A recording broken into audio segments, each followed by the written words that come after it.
Olá pessoal, tudo bem com vocês?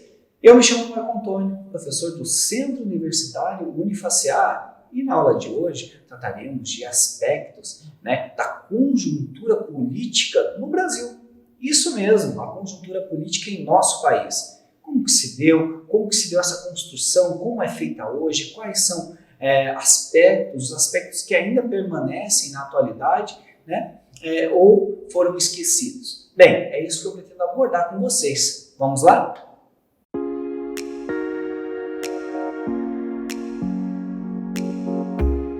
E aí, pessoal, tudo bem com vocês? Tudo bacana, tudo legal? Tranquilo? Bem, meu nome é Marco Antônio, sou professor do Centro Universitário Unifacear e hoje trataremos da conjuntura política no Brasil República. Isto. Para iniciar então a nossa aula, vamos falar ali, olá, aluno Unifacear, seja bem-vindo.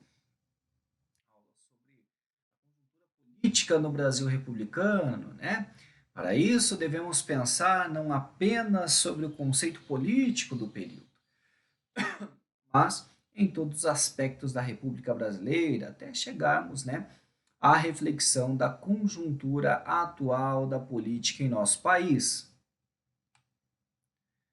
A Primeira República é o período da história do Brasil que aconteceu de 1889 até 1930, tendo sido iniciado com a proclamação da República, que aconteceu em 15 de novembro de 1889, e se encerrou com a deposição de Washington Luiz como consequência da Revolução de 1930.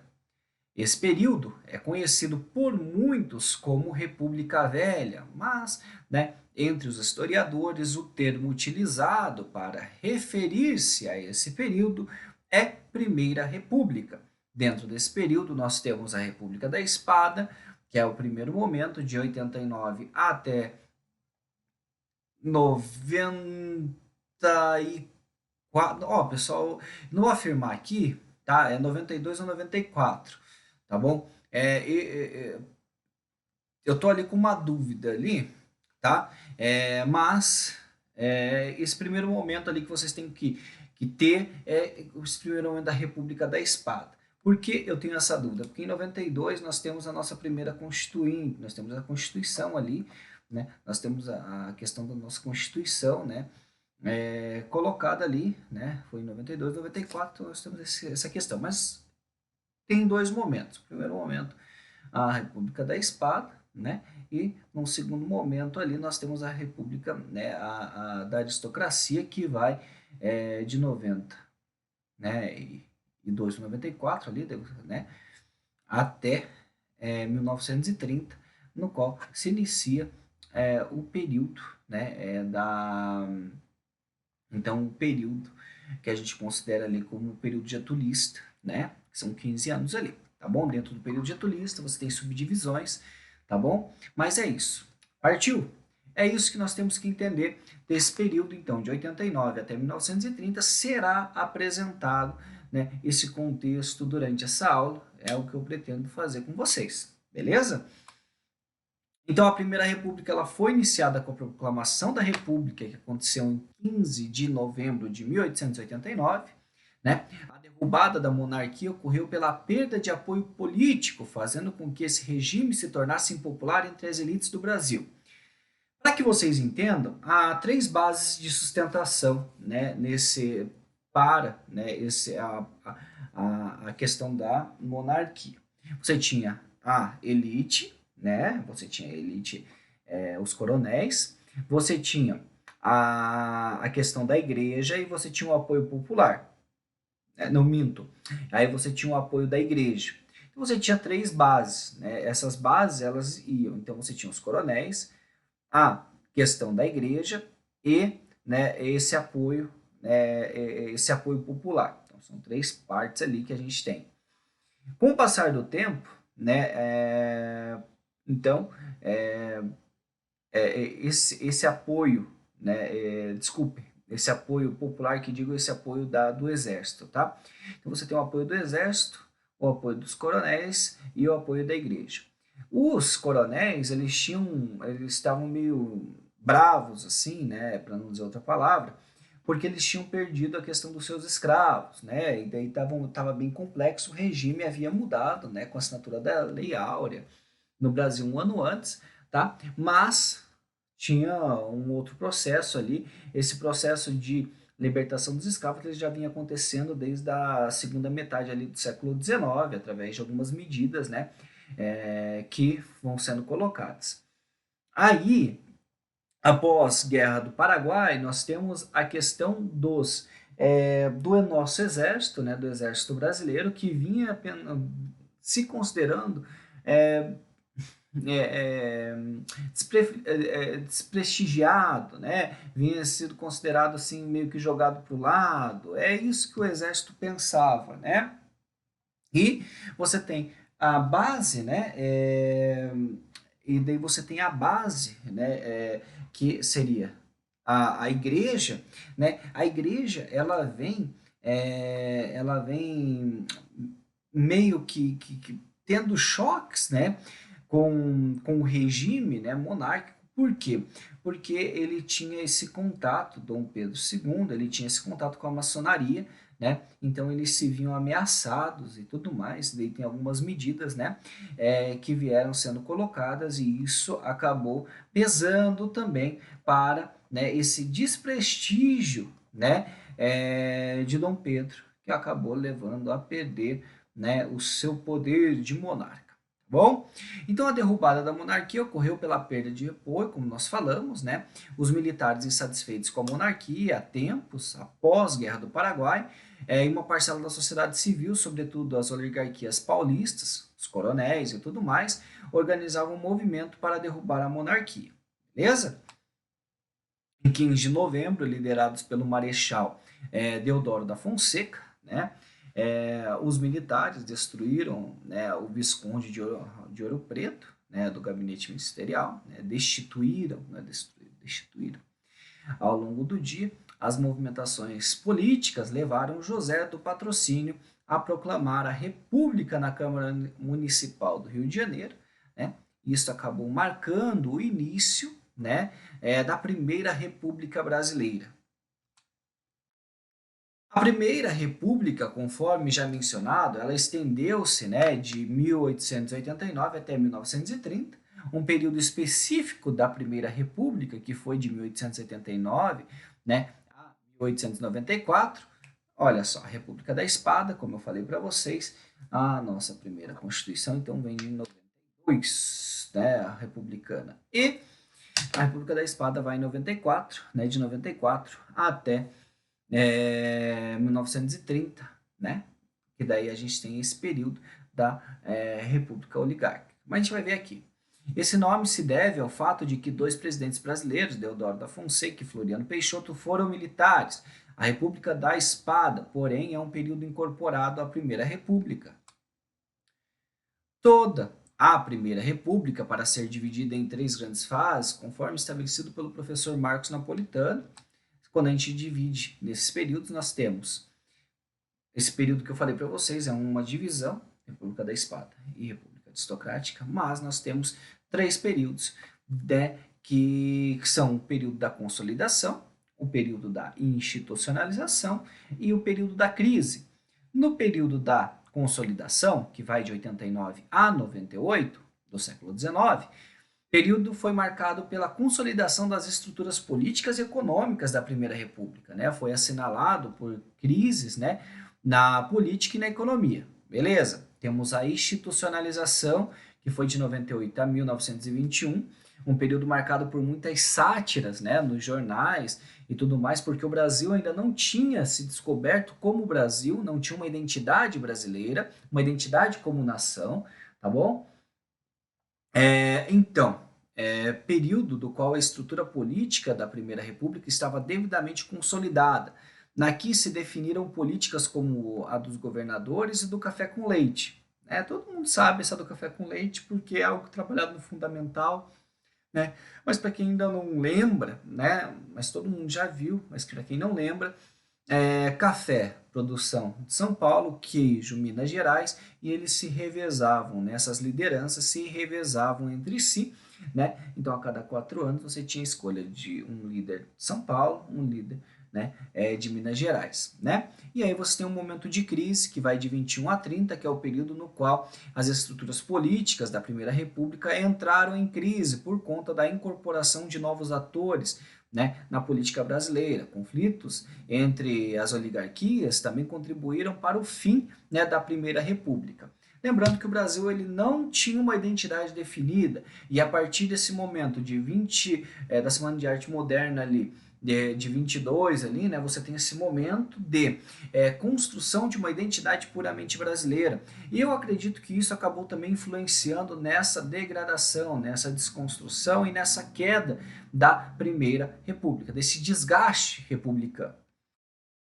Então, a Primeira República, além de República Velha, é muito conhecida também como República Oligárquica, né? E isso porque esse período, então, ele ficou marcado pelo predomínio das oligarquias, né? Sobre nosso país. As oligarquias eram forças políticas que baseavam seu poder em suas posses, isto é, na terra. Né? Os oligarcas eram, em geral, grandes proprietários de terra. O predomínio, né, das oligarquias sobre a política no Brasil começou a se consolidar.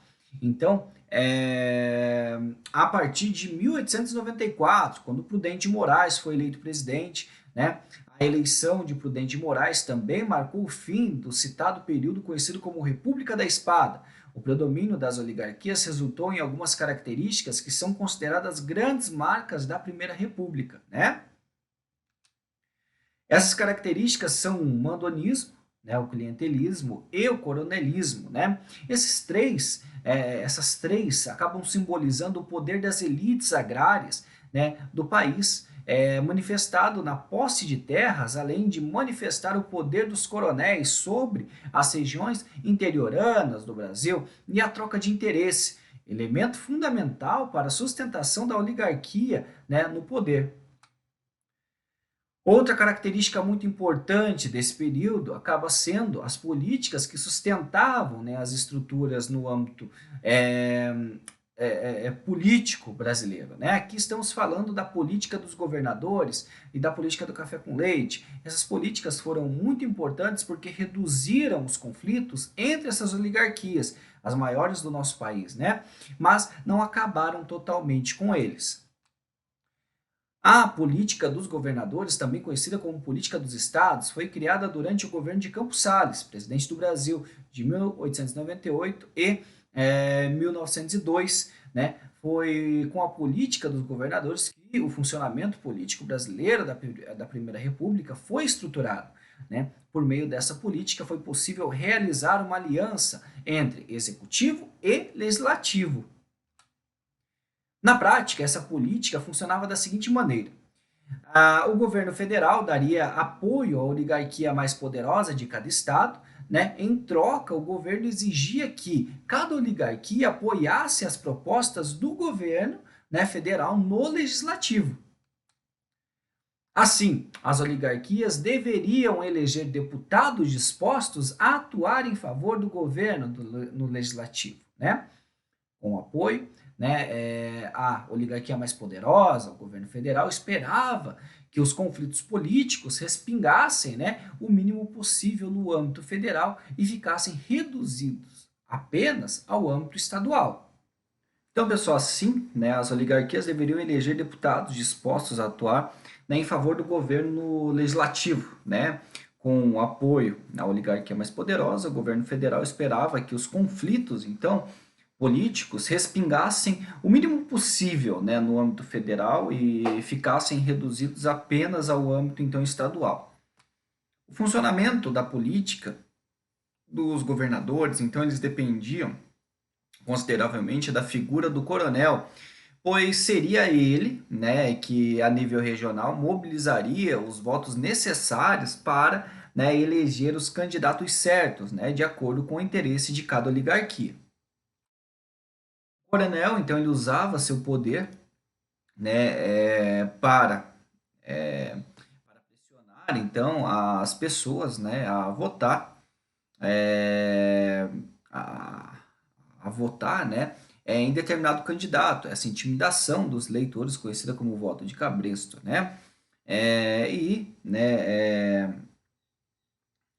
daí, pessoal, essa é como a gente falou, né, além da intimidação, a fraude das atas que registravam os votos era uma prática comum também nesse período.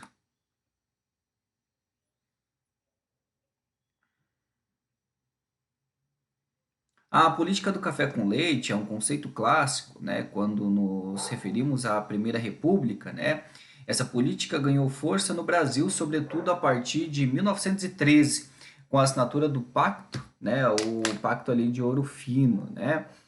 E o Pacto de Ouro Fino, né? O Pacto de Ouro Fino, a gente pode falar ali que foi feito entre as oligarquias de São Paulo e Minas Gerais, né? E ele foi celebrado ali em 1913, né, por Cincinato Braga, governador de São Paulo, e Júlio Brandão, né, governador de Minas Gerais. O que acontece? O pacto, então, ele fixava a alternância dos poderes políticos, né, de São Paulo e Minas Gerais na presidência do país. A famosa política, então, do café com leite se inicia ali em 1913, né? Após o início do governo de Hermes da Fonseca, né, que tomou, né, uma série de medidas que desagradaram os oligarcas do poder, né, os governadores de São Paulo e Minas resolveram fazer essa aliança, que tinham como principal objetivo manter também na presidência da República um político que garantisse o interesse das oligarquias desses dois estados, né?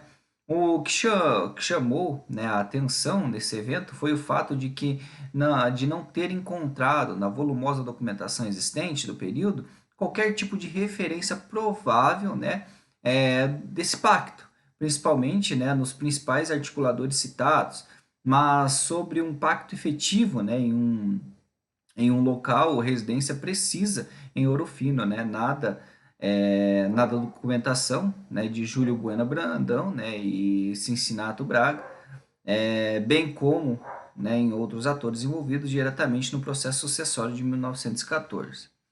Então, pessoal, a partir disso que você tem essa alternância, né, que a gente fala, essa alternância aí entre São Paulo e Minas Gerais, né, através ali do Pacto de Ouro Fino. Segundo esse pacto, né, paulistas e mineiros alternavam-se na presidência da República. O nome Café com Leite faz referência ao fato de que São Paulo era o maior produtor de café do Brasil, enquanto que Minas Gerais era o maior produtor de leite, né? O uso desse conceito para explicar a Primeira República tem sido criticado pelos historiadores, porque as oligarquias, né, mineira e paulista, né, é, elas não eram as únicas, né, no Brasil, né, nesse início ali do século XX, né, a gente pode citar algumas outras aí, né, mas, né, tem são essas duas que são as principais, né, a gente pode falar que eles são as principais desse período, né, no campo econômico, o Brasil seguiu uma grande dependência, com grande dependência do café, né? O grande produtor dele no Brasil era o estado de São Paulo, como a gente já falou. No começo do século XX, os cultivadores começaram a aumentar a quantidade de café produzida, né? O que acarretou a queda do preço desse produto, uma vez que o mercado ficou abarrotado com a mercadoria, né? Oferta e demanda, né? Visando defender seus interesses, né? Os cafeicultores reuniram-se, né, no governo, no convênio ali, no convênio de Taubaté, né, pessoal? O que foi esse convênio de Taubaté? Né, ele foi um acordo, né, firmado ali em 1906, né, entre os governadores de São Paulo, Minas Gerais e Rio de Janeiro, que teve como objetivo, né, garantir um preço mínimo para o café na época, né, o principal produto da economia brasileira. A conjuntura internacional daquele princípio do século XX, pessoal, iniciada, né, ainda no final do século anterior, trouxeram enormes prejuízos aos cafeicultores brasileiros. Assim, graças ao controle que tinham da máquina pública, eles se utilizaram de recursos, né, do Estado para garantir seus próprios lucros, né? Evidentemente, na medida em que o país como um todo dependia do bom desempenho da economia cafeeira, né, o acordo, pelo menos a curto prazo, também serviu para garantir indicadores positivos para o Brasil. Mas quando a gente trata a longo prazo, os efeitos do Convênio de Taubaté, que abriria uma sequência de políticas de valorização do café nos anos seguintes, foram nefastos para o país, né? Porque a intervenção do Estado na economia, seu desenvolvimento, seu envolvimento com negócios particulares e a utilização de recursos públicos, né? Para manter artificialmente um setor em decadência, só contribuíram para dar sobrevida ao ciclo do café, aumentar a dívida pública e impedir a diversificação da economia nacional, né? Então, o que acontece, né? Nós temos essa questão aí do Convênio de Taubaté que acabou, né, sendo complexo assim. E quando a gente fala do convênio, então ali como a gente já falou, decidiu-se que o governo brasileiro então compraria o excedente das sacas de café com o objetivo de controlar o preço desse produto no mercado internacional. Então a oligarquia fazendo uso da máquina pública para garantir, né, essa questão. Isso então garantiria o lucro dos fazendeiros e resolveria a questão do preço do café. Além disso, decidiu-se que o Estado realizaria um empréstimo de 15 milhões de libras para conseguir realizar a compra do excedente dessas sacas. Na Primeira República também aconteceu um pequeno desenvolvimento industrial, sobretudo no estado de São Paulo. O desenvolvimento industrial em São Paulo, então, foi em parte financiada pela prosperidade do negócio cafeiro, né? Então, nessa cidade, né, na cidade citada, pode-se dizer que teve um aumento, né, um crescimento industrial forte nesse período, né, sendo, né, São Paulo, né, considerado o berço industrial, né, desse período ali. As indústrias receberam um grande número de trabalhadores. Esses trabalhadores eram imigrantes, na sua maioria, e o crescimento industrial resultou no surgimento do movimento operário no Brasil, sobretudo a partir de 1917, quando então acontece a Revolução Russa, tá? A Primeira República então iniciou sua fase decadente na década de 1920, né, como nós já vimos ali, que são três períodos, né, três fases. A entrada de novos atores da política nacional, como os tenentistas, contribuiu para seu fim, né? O desgaste ali dos pactos, né? Dos pactos mantinham as oligarquias minimamente em paz também, acabou contribuindo para o fim desse período da história brasileira, né? Na década de 1920, os tenentistas foram uma força que abalou, né, a estrutura, né, a estrutura da República Brasileira. Mas o que foi esse tenentismo, né? Foi um movimento político e militar realizado por jovens oficiais brasileiros, né, durante o período da Primeira República, né? Quando a gente fala deles, a gente tem que pensar que era um corpo de oficiais, né, composto, né, em sua grande maioria por tenentes e capitães que estavam insatisfeitos com o sistema político brasileiro, né? Sobretudo com as práticas do jogo político imposto pelas oligarquias, né? Então, quando a gente fala do surgimento desse tenentismo, ele foi ali na década de 20, como nós já falamos, e contribuiu para a desestabilização da ordem política existente na Primeira República, né? O surgimento desse movimento, então, ele remonta à campanha eleitoral das eleições de 22, né? Nessas eleições, a oligarquia paulista e mineira acabou lançando Arthur Bernardes como candidato à presidência e enfrentou a concorrência de Nilo Peçanha, né? Apoiado pelas oligarquias do Rio Grande do Sul, Pernambuco, Bahia e Rio de Janeiro. A candidatura de Nilo Peçanha ficou conhecida, né, como Reação Republicana, e sua chapa procurou conquistar o voto das classes médias urbanas, né? Foi durante essa campanha eleitoral que a imagem de Arthur Bernardes, então, ficou conhecida como um político antimilitar, né? Isso acabou se popularizando, né? Por causa das cartas falsas que foram vinculadas com supostas críticas feitas por ele aos militares, né? Então, pessoal, esse movimento ele se estendeu ali de 22 a 27 e ao longo desse período uma série de rebeliões aconteceu, né? A primeira grande revolta dos tenentistas aconteceu em 22, na cidade do Rio de Janeiro e ficou conhecida como a Revolta do Forte de Copacabana, né? Ou Revolta dos 18 do Forte de Copacabana, né? E nela, né, os tenentes rebelados em Copacabana queriam recuperar a honra dos militares, alegando que eram reprimidos pelo governo de Arthur Bernardes, né? Durante essa revolta, os tenentes ficaram cercados no Forte de Copacabana e, em certo momento, né, 18 oficiais, em um ato de desespero, resolveram marchar pela Avenida Atlântica na direção das tropas do governo. Somente 2 oficiais dos 18 sobreviveram, né, Siqueira Campos e Eduardo Gomes, né, durante essa questão. Depois desse episódio, né, o ímpeto da revolta espalhou-se por outros oficiais em diferentes partes do Brasil, havendo outras rebeliões, né, por exemplo, a de Manaus, né, que aconteceu ali em 1924, que foi conhecida como a Comuna de Manaus. Também temos a Revolução Paulista, em 1924, que posteriormente deu início à Coluna Costa Prestes, né, quando as tropas tenentistas lideradas por Miguel Costa uniram-se com os tenentistas liderados por Luiz Carlos Prestes, né? E aí, né, assim por diante. Então, pessoal, quando a gente vai falar desse momento, é um momento complicado e que nós percebemos que são grandes rebeliões, né, organizadas pelos militares ou encabeçadas por militares, né, no Brasil. Vamos lá? Isso aconteceu porque os tenentistas reivindicavam o fim das estruturas oligárquicas, né, como nós vimos, estavam estabelecidas no país ao longo da década de 20. Os tenentistas, então, realizaram uma série de revoltas, né, e, como nós já falamos, da revolta dos 18, né, de Copacabana, e a revolta paulista de 1924, além da coluna, né, Costa Prestes. Importante mencionar que a Primeira República foi um período marcado por tensões sociais que resultaram em conflitos por diferentes regiões do Brasil. Aqui podemos citar a Guerra de Canudos, Revolta da Armada, Guerra do Contestado, Revolta da Vacina, Revolta da Chibata, entre tantas outras.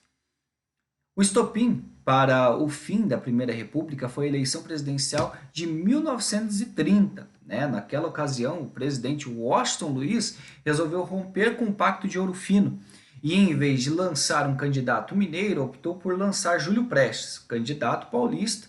Né? Isso desagradou profundamente a oligarquia mineira, que se aliou, né, à oligarquia gaúcha e aos tenentistas, e juntos lançaram Getúlio Vargas como candidato presidencial.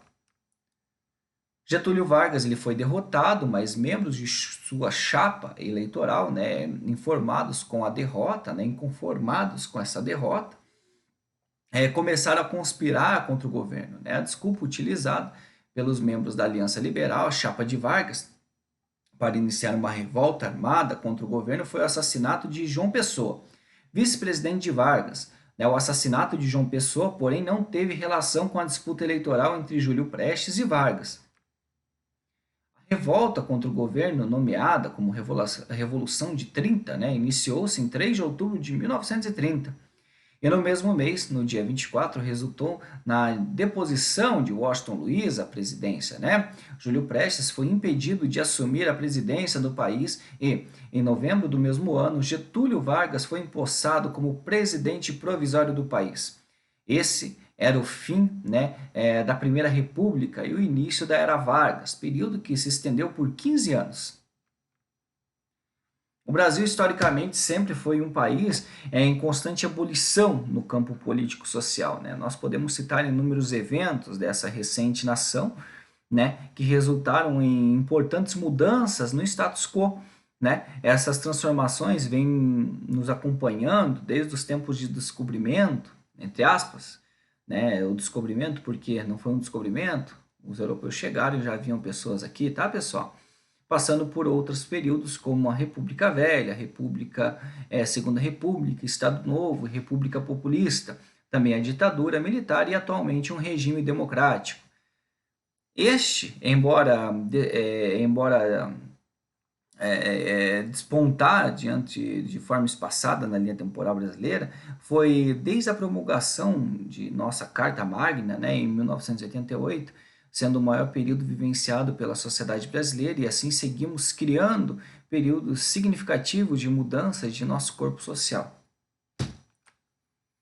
Nos tempos atuais, o fator internet se tornou importante para mudança do paradigma social, né, pelas reivindicações populares, como monitoramento ali do campo político, ou mesmo como um núcleo de organização em massa. Né? Ao longo dos anos, esta ferramenta ainda era terreno desconhecido dos brasilianos, né, dos brasileiros, embora um pouco mais explorada, né, em outros lugares do mundo. As redes sociais, em especial, tornaram-se o maior fator de vicissitude entre nações, como, por exemplo, né, no Brasil, né, no Brasil, né, desde 2013, o país vem enfrentando um período de demandas e mobilizações que basicamente tiveram seus embriões criados ou fortalecidos em grupos pelas redes sociais. Como no caso do movimento do Passe Livre, que embora fundado em 2005, teve um fortalecimento oriundo da organização nas redes sociais, né, quando em 2013, após o auge da tarifa de ônibus em São Paulo, de 20 centavos, né, teve ali um aumento ali na cidade da tarifa de ônibus ali em São Paulo em 20 centavos, levou as pessoas a tantos protestos nas ruas, né, e esses protestos foram surgindo e consequentemente violentamente reprimidos pela polícia, né. Contudo, essas movimentações elas cresciam com o passar do tempo, né, iriam então agregar outros setores da sociedade, como sindicatos, partidos políticos, além de se espalhar de forma orquestrada pelo resto do território brasileiro. Essas protestações, né, ficariam marcadas, a exemplo das que ocorreram pelo mundo também em 2013, né, como a Primavera Árabe, o movimento Occupy, entre outros. Né? No ano de 2014, devido aos inúmeros casos de corrupção, desculpem, com o então grupo político que comandava o Executivo Nacional desde 2003, né, outros levantes populares, né, que ocasionaram, né, mudanças sociais significativas aconteceram no Brasil. Nós podemos citar, por exemplo, as reivindicações contrárias à Copa de 2014, trivialmente chamada, né, de não vai ter Copa, e também das requisições que aconteceram durante o período pré-eleitoral, situação que desenhou um dos momentos mais conturbados, ocasionado em uma eleição considerada a mais acirrada da história brasileira. Em 2015, esses protestos então aumentavam, e devido à baixa popularidade da então presidente Dilma Rousseff, né, somado aos inúmeros casos de corrupção que se desenrolavam durante a Operação Lava Jato, né, com o aumento significativo das concentrações, o surgimento de grupos sociais e políticos e o aumento da repressão que causavam, né, aumentava-se o questionamento principalmente de governos dito populares, né, ou com o viés social-democrata, o que perante a comunidade internacional, por inúmeras violações de direitos essenciais, foi apontado, né, como um dos fatores, né? Em 2016, com o agravamento da crise, né, das revoltas populares, da repressão e dos casos de corrupção, nós começamos a entrar em um dos momentos mais marcantes da história contemporânea de nosso país, em que agravaria a crise política, né, e o processo de impeachment da então presidente Dilma. Durante o procedimento, né, a instabilidade aumentava, as reivindicações, nossa, falhou, pessoal, sociais começariam a antagonizar frentes distintas, né, onde grupos se articulavam como aqueles em apoio à presidente, quanto, né, aqueles que, embora não concordassem com o governo, entendiam que a normalidade democrática não poderia ser quebrada, e aqueles que achavam que a destruição, né, a destituição dessa presidente seria a melhor alternativa, né, para o país. Né? E justamente destes, a ascensão de grupos extremistas, desses grupos contrários à presidente, saíram grupos extremistas que até então se mantinham no obscuro da sociedade e que de alguma maneira começavam a se manifestar nesse turbilhão de eventos durante o período. Logo após a destituição de Dilma, o agravamento político chegava em limites até então jamais vistos. As mobilizações, né, populares pelo lado de trabalhadores sindicatos e partidos com viés de esquerda seguiriam, né, resistindo, já que os projetos, né, já que o projeto pós Dilma, né, então colocado em prática de alguma forma, eram mais problemáticos do que o anterior e que certamente colaborou para a recessão e revoltas sociais que culminaram de alguma forma, né, direcionando a sociedade brasileira até o período eleitoral de 2018. Então vejo que esse mandato de 2014 até 2018 foi algo complicado em nosso país, né? Foi um período ali bem complicado, né, para esse desenvolvimento brasileiro, né, no qual o país meio que foi afundando em mais uma crise, né? Após o impedimento e a posse do então vice-presidente Michel Temer, a situação de colapso político no Brasil continuou se agravando, começando sistematicamente pelo governo, onde antes havia um modelo social-democrata, mais centro-esquerda, para um modelo centro-direita, com inúmeras reformas questionáveis, né, o que de alguma maneira atiçava a ira, né, e revolta de outros setores da sociedade, principalmente dos trabalhadores e das classes mais baixas, estas que geralmente são as mais prejudicadas em um contexto geral. Com o agravamento das incertezas, da violência urbana e da falta de reflexão dos campos progressistas, percebeu-se que o Brasil iria acompanhar a temerária mudança de espectro político, né, que já vinha em andadura pelo mundo, que se materializou então nas eleições dos Estados Unidos com Donald Trump e por pleitos igualmente meandrosos, né, como o da França, Romênia, entre outros. Uma guinada para a extrema-direita foi o ponto em questão para a atual metamorfose de paradigma social no Brasil. Tal fator foi tão intenso que acabou ditando as eleições do país, né? Com um discurso conservador e com a bravata calcada no combate à corrupção, combate à violência, mudanças em leis trabalhistas e supressão de garantias fundamentais, entre outros, os candidatos buscavam, né, o avanço nas suas candidaturas. O grande problema é que se expandiram casos de repressão contra grupos sociais que historicamente sofrem com a violência, como LGBTQI+, né, negros, índios e periféricos. O maior expoente dessa guinada ao extremismo na direita personifica-se, né, na figura do então deputado federal Jair Messias Bolsonaro, né, um militar reformado, defensor de pautas conservadoras e responsável por inúmeros impropérios, né, contra minorias, que angariou ao longo dos anos uma legião de adoradores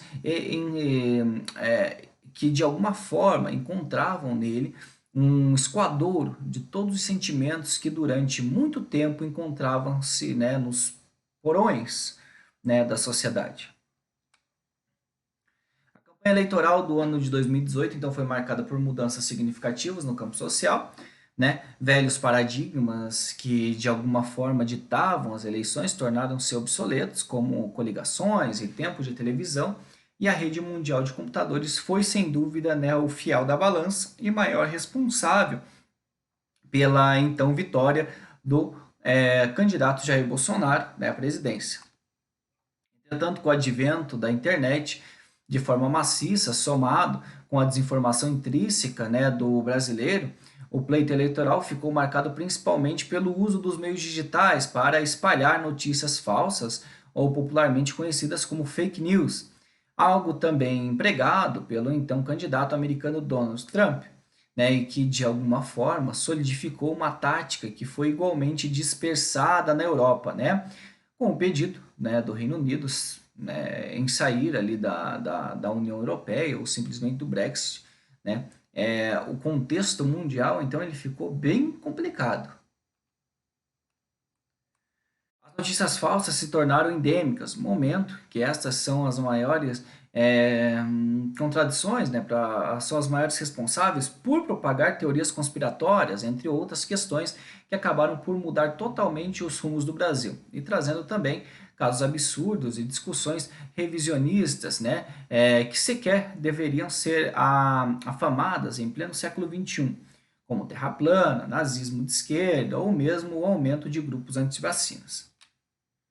O Brasil acabou adotando uma perspectiva anti-intelectualista, né, onde percebe-se grande parte da sociedade, né, essa parte acaba ignorando bases factuais, né, e absorve tudo aquilo que ela entende como verdade mesmo, né, que isso não faça sentido, né, mesmo que isso não faça sentido, eles acabam tomando como verdade para si. Este mecanismo também é adotado pelo atual governo, reforçando tal princípio e colocando a sociedade brasileira, né, no obscurantismo, né, perigoso para as liberdades democráticas. A corrupção sempre foi um problema em que todas as democracias do mundo, visto que existem estudos que detalham o nível da corrupção em diversos países. Obviamente, não existe como discordar que o fator social é fundamental para o nível da corruptela de uma nação. Países onde existem grandes investimentos sociais, onde a desigualdade social é menor, tendem a ter menos problemas. Então, nós podemos citar aqui os países da Escandinávia, como Finlândia, Noruega, Suécia, Islândia, países que ficaram no topo entre nações com menor aliciação pelo mundo, né? Enquanto o país Tupiniquim ficou pelo número 96, né? 96º, abaixo, por exemplo, do Timor-Leste e à frente da Colômbia. O Brasil ainda sofre com baixos índices de DH, mesmo que em um passado recente tenha conhecido ou conseguido alcançar números um pouco maiores, né? Porém, ainda é um país problemático, né, na educação de base, infraestrutura, distribuição de renda e aumento dos direitos sociais. Então é necessário ampliar essas questões a fim de combater o lugubre, né, que se tornou um fator de mudança sociológica e que agravava ainda mais, né, assuntos que já deveriam, né, estar findados, como acontecem em nações mais florescentes, né, o aumento da capacitação cultural colabora para que as sociedades se tornem menos vulneráveis na disseminação de pragas digitais como a fake news, ou mesmo governos com ar de autoritarismo que se vendem como novidades, né, mas articulam a política da mesma forma da velha política. Né? A peita pode ser combatida se mudarmos o fator social e melhorarmos, né, as garantias dos indivíduos, ampliando cada vez mais o alcance estatal de forma ordenada e propositiva, e não exclusiva e condenatória. Como acontece em tempos atuais, né? Não podemos tolerar a segregação, o crescimento dos grupos extremistas e nem aceitar retroceder em direitos durante as conquistas. E é isso, pessoal. Espero que vocês tenham gostado da nossa aula.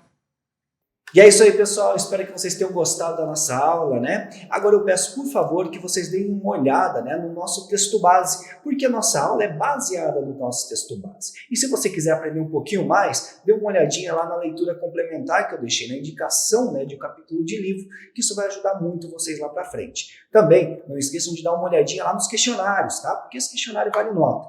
Beleza? Até a próxima!